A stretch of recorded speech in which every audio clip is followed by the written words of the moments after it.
such a message.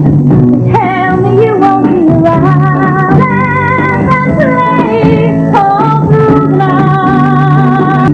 What should I do with somebody who's not there? There was a time when she felt like part of the American family.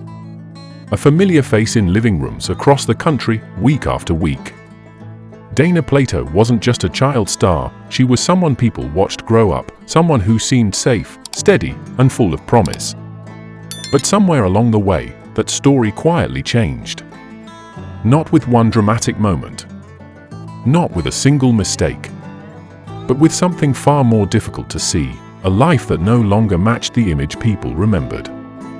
And by the time the world noticed, it was already too late. So what really happened to the girl everyone thought they knew? Let's take a closer look.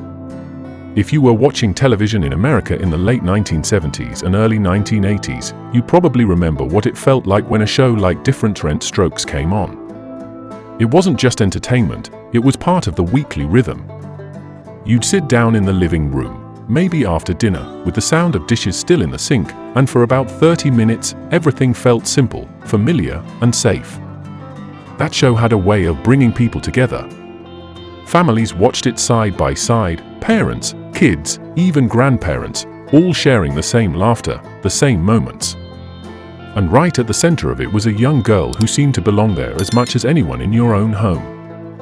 Dana Plato didn't feel distant, like a Hollywood star. She felt close, approachable, like someone you could recognize if you passed her at the grocery store or saw her sitting a few rows down at a school play. There was a warmth to her presence, something unguarded, something real. For many viewers, she wasn't just playing a role. She became part of a larger picture, an idea of what growing up was supposed to look like in America at the time. Steady, hopeful, protected. And maybe that's why her story feels different now. Because when you think back, it doesn't feel like remembering an actress. It feels like remembering someone you once knew. And maybe that's where we need to begin. But the version of Dana Plato that America came to know didn't just happen by chance. It was carefully shaped.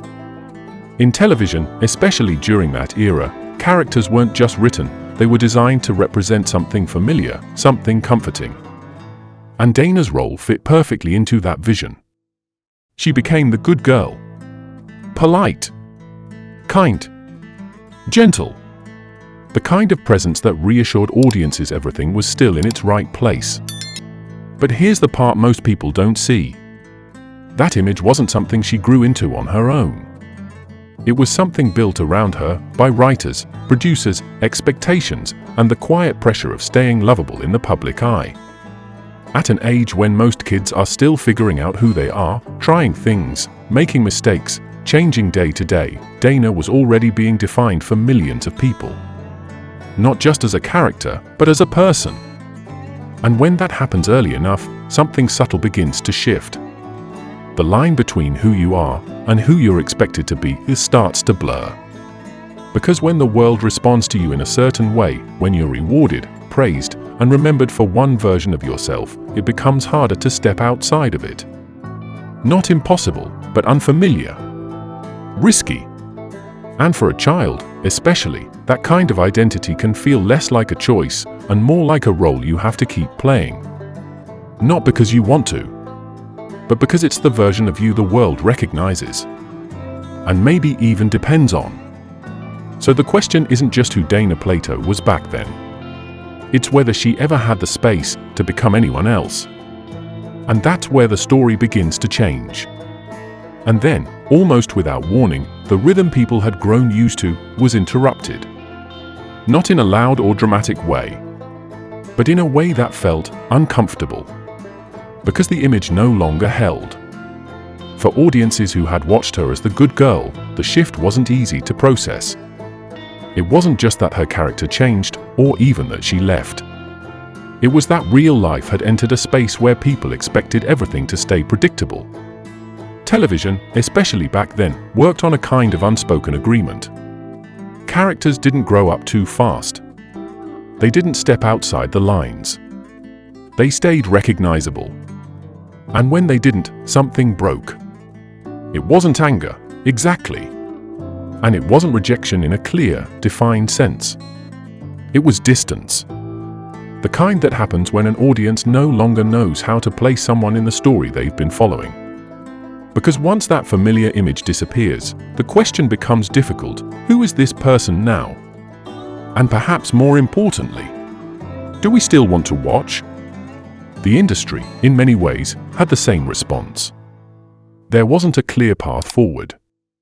No structured way to guide someone from that carefully protected image into something more complex, more adult, more real. So instead of transition, there was absence. Instead of evolution, there was silence. And in that silence, something important was lost, not just a role, but a sense of direction. Because when the story others have written for you suddenly ends, you're left to figure out the rest on your own. And that's where things began to drift. And from there, the change didn't come all at once. It came gradually, almost quietly. There were appearances here and there. Smaller roles. Projects that didn't carry the same weight, the same visibility, or the same care. On the surface, it might have looked like a series of bad choices, a career slowly losing its footing. But that explanation is too simple. Because what we're really looking at isn't just a decline in opportunity. It's the absence of a path. There was no clear transition from who she had been to who she needed to become. No system in place to guide a young actor out of a childhood identity and into something sustainable. No roadmap for growth. No pause to rebuild. Just a sudden expectation to adapt, quickly, quietly, and on her own. And that's a difficult position for anyone. Especially for someone whose entire sense of direction had been shaped externally for years. Because when your early success is structured around a version of you that no longer fits, every next step feels uncertain. You're no longer protected by the image that made you recognizable.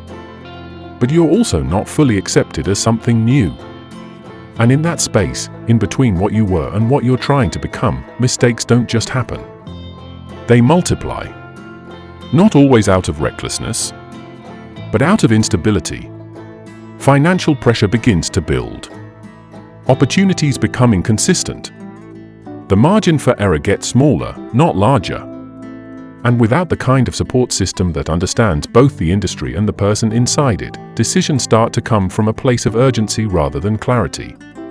That's when a career doesn't just slow down. It begins to fragment. Because without structure, without guidance, and without time to re-establish identity, momentum doesn't return on its own. And the industry that once created the image is rarely the one that helps rebuild it. So the question isn't why things fell apart so quickly. It's why there was never anything in place to keep them from falling at all. And that's something worth thinking about. And over time, the real shift wasn't just happening in her career. It was happening within her. Because when a role disappears, especially one you've lived in for years, it doesn't just leave a gap in your resume. It leaves a gap in how you understand yourself. For most people, identity is something that forms gradually. It changes with experience, with age, with the quiet process of figuring out who you are when no one is watching. But for someone like Dana, that process was interrupted early. She wasn't simply known for who she was. She was known for who she represented. And when that representation fades, something deeper begins to unravel. Because fame, especially early fame, can do something subtle but powerful. It doesn't just amplify identity. It can replace it. When millions of people respond to a specific version of you, when that version becomes the one that brings approval, attention, and meaning, it becomes harder to separate yourself from it. So when the roles slow down, when the recognition fades, when the world stops reflecting that image back to you, you're left with a question that doesn't have an easy answer. Who am I without all of that? And that's not a question most people are prepared to face overnight. Especially not alone. Because identity isn't something you can rebuild instantly. It takes time, space, and often guidance. And without those things, it's easy to feel untethered, disconnected not just from a career, but from any clear sense of direction. And maybe that's the part we don't talk about enough. Not the headlines, not the surface-level narrative, but the quiet, internal collapse that happens when the person the world knew is no longer the person you can be. And maybe that's what makes this story linger. Because it asks something personal. Not just about her, but about what happens when recognition disappears and there's nothing left to hold on to. Take a moment to reflect on that. And eventually, the story reached a point that no one who remembered her from those earlier days ever expected. Dana Plato passed away at the age of 34. Not with the kind of attention that once followed her. Not with the same sense of closeness people had felt years before. By then, the distance had already been there for a long time. And maybe that's what makes it harder to understand. Because when people look back, it can feel sudden. Like something that happened all at once. But stories like this rarely unfold that way.